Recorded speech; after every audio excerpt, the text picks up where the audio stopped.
Thank you, Mr. Chairman. Thank you all for your testimony. Dr. Wittes, I look at the Russians. I see that they're supporting the announced ceasefire and the UN observer mission, but then I see the Russian foreign minister say that the Friends of Syria as a group should have no say in the evaluation of the process.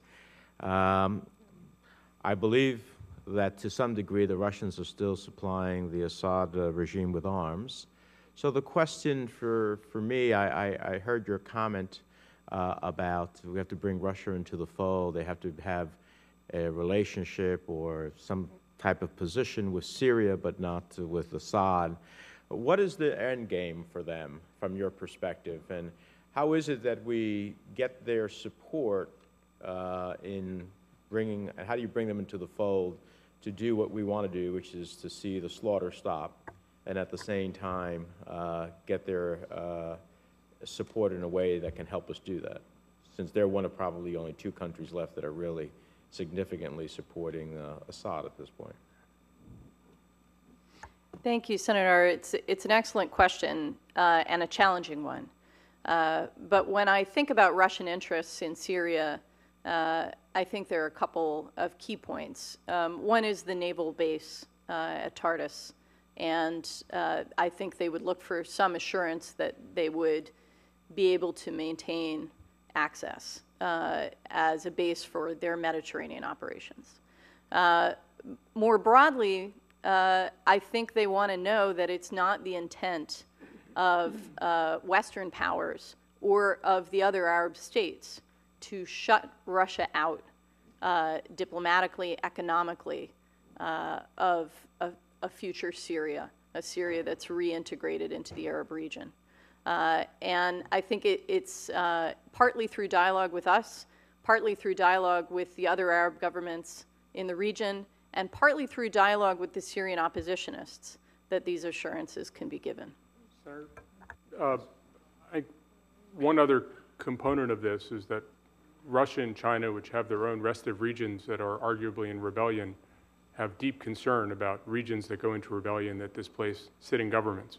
And one of the concerns they have is that if there is an independence movement that arises that spontaneously is able to bring the population together and throw off the existing government, that precedent is bad for Russia, it's bad for China. And one of the things that we will have to manage is the fact that while that may be very much our desired goal, it is very unlikely we will be able to get them to sign on to support that goal.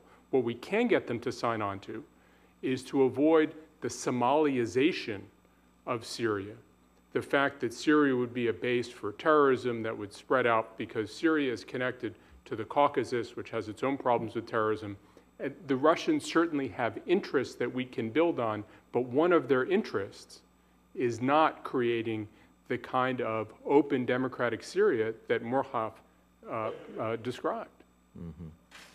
Let me ask one other set of questions, and that is, you know, I look at our arsenal of peaceful diplomacy, and largely it is the use of our aid and our trade as inducement to countries to react in a certain way. It is the movement of international opinion when, in fact, there are regimes or governments who are subjective to international opinion. Many are not, obviously. Then the only other elements of peaceful diplomacy tools seems to me is the denial of aid or trade, which we generally refer to as sanctions. And while I don't revert to that automatically, sometimes in a limited arsenal of peaceful diplomacy tools, it is sometimes the most significant thing you can do. So I look at what we have seen so far in the impact of sanctions in Syria, which has reportedly lost half of its assets, which are valued at a bit over $20 billion by the World Bank in 2010 as a result of sanctions. This week, the French foreign minister called for additional sanctions to counter the authoritarian solidarity being provided to Assad's regime. Do you support that view of the French foreign minister? Do you think that tighter sanctions, particularly by non-Western states, could significantly tighten the noose and force Assad into relinquishing power. I think, Dr. Georgiades, you mentioned in your testimony some of the elements of sanctions. Also, as we are sanctioning Iran for a different set of purposes, obviously an economic squeeze on them continues to create less and less likelihood that they can help the Syrians at the end of the day. So give me a sense of what more either we or our leadership in the world could seek to get other countries to do that would be meaningful in moving to our ultimate goal here.